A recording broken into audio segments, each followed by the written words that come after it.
नमस्कार दोस्तों, स्वागत है आप लोगों का आपके अपने प्रिय चैनल इस्माइल फैमिली पर। दोस्तों, भाद्रपद मास के शुक्ल पक्ष तृतीय तिथि के दिन हरतालिका तीज का पर्व मनाया जाता है और इसे हरतालिका के नाम से जाना जाता है।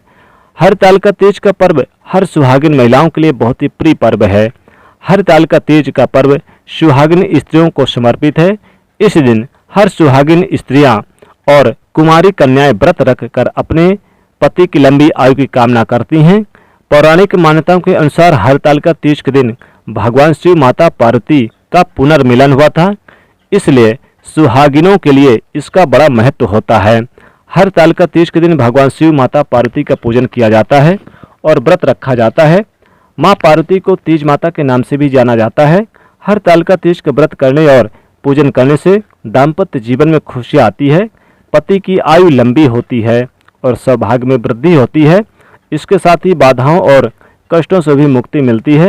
यह व्रत जीवन में सुख समृद्धि और शांति लाता है। यह दिन भगवान शिव माता पार्वती की असीम कृपा प्राप्त करने का भी दिन माना जाता है। कहा जाता है कि जो सुहागिन महिलाएं इस व्रत को करती हैं, भगवान शिव माता पार्वती प्रसन्न होकर उनकी सभी मनोकामनाओं को पूर्ण करते हैं और वैवाहिक जीवन को सुखमय बनाते हैं। जिन कन्याओं के विवाह में रुकावट आ रही है, उन्हें भी इस व्रत को अवश्य करना चाहिए। इस व्रत को करने से विवाह में आ रही बाधाएं दूर होती है और मनचाहा जीवन साथी मिलता है। यह व्रत करवा चौथ से भी कठिन व्रत होता है। यह व्रत निर्जला रखा जाता है। महिलाएं पूरे दिन बिना पानी पिए हुए व्रत रखती हैं। इस व्रत में न तो कुछ खाया जाता है और न ही पानी पिया जाता है। दोस्तों, हरतालिका तीज के दिन आप यानी कि इन विशेष नियमों का पालन तो करेंगे, लेकिन अगर हरतालिका तीज के दिन अगर ये एक चीज खा लेते हैं तो माता पार्वती की कृपा तो बरसेगी ही बरसेगी, साथ ही साथ आपके पति की भी लंबी आयु रहेगी। दोस्तों, तीज पर्व भाद्रपद मास के शुक्ल पक्ष तृतीय तिथि को मनाया जाता है। इस बार यह तिथि 18 सितंबर दिन सोमवार को यानी कि पड़ रही है। इसकी शुरुआत 17 सितंबर को दिन 11:35 से शुरू होगी और 18 सितंबर को यह रात्रि 12:34 तक रहेगी। पारण का शुभ मुहूर्त रहेगा 19 सितंबर। दोस्तों, बताना चाहेंगे कि इस बार हरतालिका तीज के दिन कई शुभ और दुर्लभ योग बन रहे हैं। इस दिन रवि योग, शिव नामक योग, सर्वार्थ सिद्ध योग, अमृत सिद्ध योग का निर्माण हो रहा है, जो माता पार्वती और शिव के पूजन के लिए विशेष माना जाएगा, शुभकारी माना जाएगा। यह पर्व तीज माता यानी कि माँ पार्वती को समर्पित होता है। हरतालिका तीज पर महिलाओं को सुबह उठकर स्नान कर पूरा 16 श्रृंगार करना चाहिए। इस दिन नए वस्त्र, नए आभूषण पहनना चाहिए और फिर भगवान शिव माता पार्वती का पूजन करना चाहिए। फिर भगवान श्री गणेश और भगवान शिव माँ पार्वती की मिट्टी की मूर्ति बनाकर एक चौकी पर लाल रंग का कपड़ा बिछाकर स्थापित करें। लेकिन आप धातु की मूर्ति या फिर तस्वीर को चौकी पर स्थापित भी कर सकते हैं। फिर आप एक शुद्ध घी का दीपक जलाएं और सुगंधित धूप बत्ती जलाकर हल्दी कुमकुम से भगवान श्री गणेश, भगवान शिव, माता पार्वती को तिलक करें। फिर अक्षत पुष्प अर्पित करें। एक थाल में 16 श्रृंगार की सामग्री रखकर माता पार्वती को अर्पित करनी चाहिए, जैसे कि चूड़ी, बिंदी, सिंदूर, नील पॉलिश, लिपस्टिक, मेहंदी, ये सभी चीजें रखकर साड़ी या फिर चुनरी वगैरह रखकर माँ पार्वती को श्रृंगार की सामग्री अर्पित करनी चाहिए।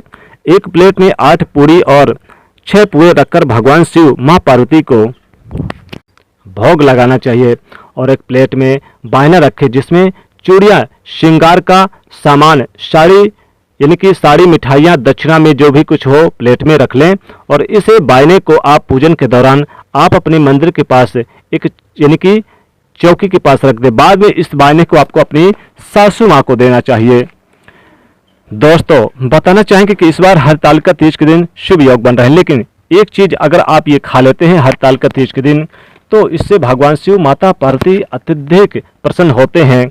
वैसे तो दोस्तों हरतालिका तीज के दिन कुछ भी नहीं खाना चाहिए, लेकिन एक बात का ध्यान रखें, व्रत शुरू करने से पहले खीरा खाकर ही व्रत का प्रारंभ करें। खीरा खाने से बहुत ही शुभ माना जाता है। भगवान शिव, माता पार्वती बहुत ही शुभ यानी कि बहुत ही खुश हो जाती हैं, प्रसन्न हो जाती हैं। उस महिला पर, उस सुहागिन महिला पर, उस कुमारी कन्या पर खुश हो जाते हैं और मनचाहे वर की प्राप्ति देती हैं।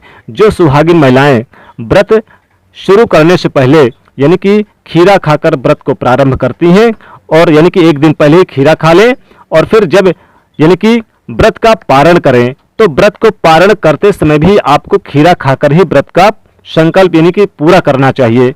तो खीरा इस दिन जरूर खा लें। लेकिन बहुत सी गर्भवती महिलाएं होती हैं जो इस दिन यानी कि फल वगैरह भी खाती हैं, जिससे कि बहुत सारे लोग फल वगैरह लेती हैं। उन्हें इस बात का ध्यान रखिएगा, इस दिन नाशपाती का सेवन भूलकर भी नहीं करना है। फलों में नाशपाती ना खाएं, लेकिन आप अंगूर खा सकती हैं, सेब केला खा सकती हैं, अनार खा सकती हैं, और साथ ही साथ आप खीरे का सेवन जरूर कर लें। बहुत सारे लोग हरतालिका तीज के दिन यानी कि कुछ न कुछ फल वगैरह जरूर खाती हैं। जो महिलाएं, उन्हें इस दिन खीरा जरूर खाना चाहिए। खीरा बहुत ही शुभ माना जाता है। खीरा खाने से भगवान शिव, माता पार्वती बहुत ही प्रसन्न होते हैं। तो आप कुछ खाएं ना खाएं, लेकिन खीरे का सेवन जरूर कर लें। और साथ ही साथ दोस्तों, और जो लोग निर्जला व्रत रखती हैं, उनके लिए यानी कि जिस दिन पारण करें उस समय पारण करते समय भोजन करने से पहले आपको खीरा जरूर खा लेना चाहिए। ये काफी शुभ माना जाता है, और माता पार्वती और भगवान शिव अत्यधिक प्रसन्न होते हैं और मनचाहे वर की इच्छा हेतु आशीर्वाद और वरदान देते हैं। तो इस प्रकार से ये चीजें खा लेने से आपको मिलेगा आशीर्वाद माता पार्वती का। तो दोस्तों, इस दिन पूजा पाठ विधिवत करें और माता को प्रसन्न करें। आपकी सभी इच्छाएं माता पार्वती जी पूरी करेंगी। तो दोस्तों, वीडियो को आप ज़्यादा से ज़्यादा लाइक कर दीजिएगा और अधिक से अधिक इसे अपने दोस्तों तक पहुंचाइएगा। कमेंट में लिखेगा, जय माता पार्वती, सदा तेरी जय हो।